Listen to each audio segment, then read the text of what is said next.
Well, earlier we spoke with CBS News senior national security analyst Juan Zarate about the raid and the arrest. Well, I think in the first instance, you have a sense of relief. You have relief in the community, the neighborhood, that this fugitive terrorist has been captured. Certainly relief for counterterrorism officials who saw this as unfinished business in the wake of the November Paris attacks. And so that's good news, and the fact that they captured him alive and it appears other suspects, that will then allow authorities to perhaps gather more information about future threats as well as past activities.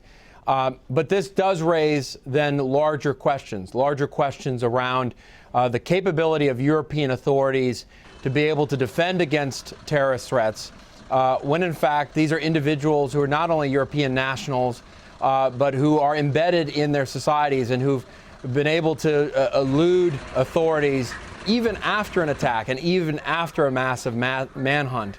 And so serious questions around the counterterrorism capabilities, information sharing, and general security in Europe.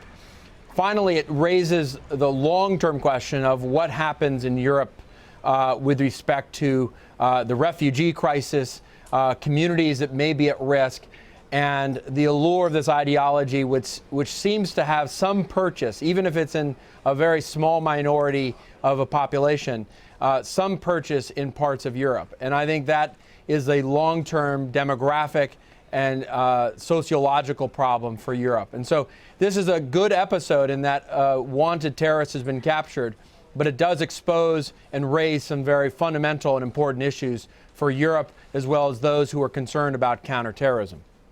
And Juan, what are some of the special circumstances that exist in Europe regarding challenges for counterterrorism officials? Things like privacy concerns, things like antiquated laws. We know there's a law in Brussels, in Belgium, that does not allow law enforcement to go ahead and conduct these kinds of operations after 9 p.m.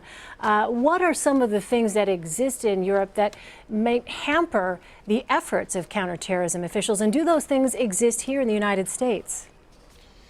Elaine, I would put this in two baskets of concerns. One is the threat basket and the things that the Europeans have to worry about, and then the other basket are the structural counterterrorism limitations. And so starting with the threat, there are really two core dimensions of this. One is long-standing radicalized networks that have operated in certain communities throughout Europe that are a platform, a network, a basis for individuals to be radicalized and mobilized. So that's a problem unto itself. Then you have the problem of the accelerant of the Islamic State, which has drawn more recruits, which has animated this idea of attacking in place, and which has demonstrated in the context of the Paris attack the ability to actually send a group of trained operatives to attack in a major Western capital. And so that in and of itself is a major challenge, the threat component in Europe, and that is very specific to Europe. On the other hand, as you mentioned, there are structural constraints. There are constraints around information sharing, not just between countries in Europe, which has always been a challenge, but even within countries. And so in federalized systems, or in systems like Belgium or in Germany, or even in Switzerland, there are challenges of sharing information between authorities, even within the same country. Then there are concerns around what information can be shared and how that's protected. And that's where you have certain concerns over privacy and civil liberties. There's certainly concerns over big data and data mining. And so there are laws that restrict that.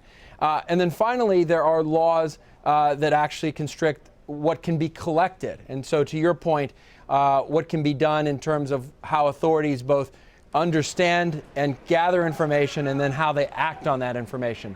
That's why a major debate in Paris and France recently has been around new surveillance laws that allow authorities greater access to more information, more communications.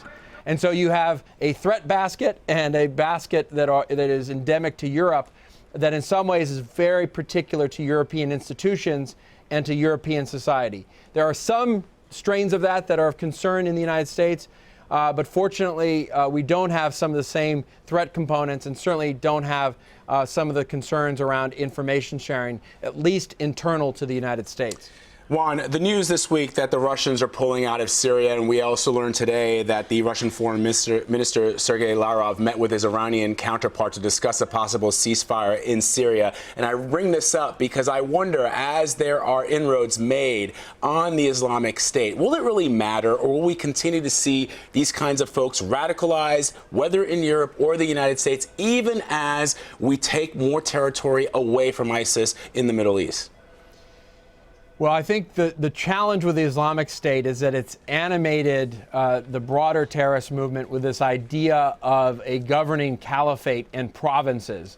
The mythology that you could actually have an Islamic State that's governing, that has an economy, that is imposing Sharia, has been an animating principle, not just for ISIS, but for those that have been drawn to its movement and its ideology.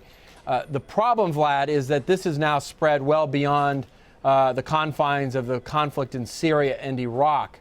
And so even if you're able to take all the territory back from there, which is a principal goal and a necessity, you still have elements of this group that have made inroads in places like Libya and Nigeria and West Africa, and even in Central Asia, parts of Afghanistan.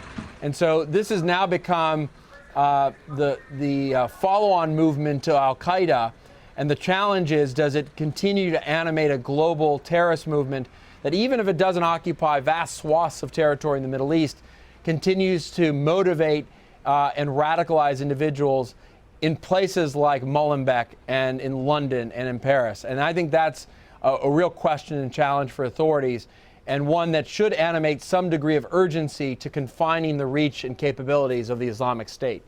Juan, what about the words that we use to talk about threats? How much do those matter? In other words, when there is rhetoric, political rhetoric that is used, does that rhetoric have the capability of making us less safe? Rhetoric and I think words matter quite a bit. They matter in two ways. One, they help us define what it is that we're trying to address and help explain what it is that we need to do and how we prioritize. And so the question of how important, how serious a threat is terrorism is a fundamental one, and one that President Obama has often talked about, trying to recalibrate that sense of risk. And so calling it by its name, understanding what it is, being very clear that there's an ideological component that is driving this movement. It's not just about one particular terrorist group. That's very important.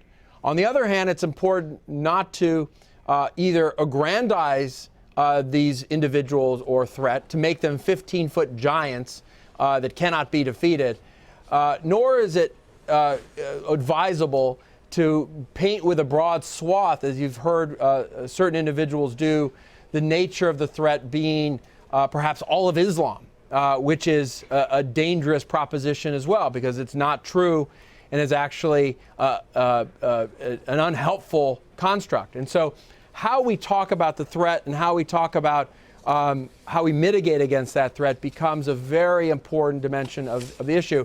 And I would argue that ignoring the problem for a number of years, in particular in Europe, has led to these deep pockets of radicalization that now are coming to the fore and are manifesting in more dangerous ways in the light of al-Qaeda and the Islamic State.